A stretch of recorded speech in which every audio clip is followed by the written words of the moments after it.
విస్తరి ముందేసి పస్తులు పెట్టావే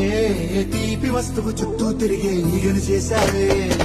చీచీ చేసి కేలేని మొగుడు కారండాయ్ గుయ్ గుయ్ గుయ్ గుయ్ అంటూ మీదికి రాకుండా గంపెడి పిల్లలతో ఇంటిని నింపావే సాపాదిండు సంసారాన్ని మేడెక్కించావే ఇరుగు పొరుగు ముందు సరసాల తండా రాకెట్టి పడుకోరే కుక్కలాగా మీ వాళ్ళు పెంచేస్తాను ఎక్కేస్తా మిట్టాగే డాబాలు పెళ్ళయి దానాల్ని అయినా కానీ మాస్తారు తగ్గేదే లేదంటూ నా బొంగనికే పడుతుంటారు హే గోదారి గట్టు మీద రామసలకావే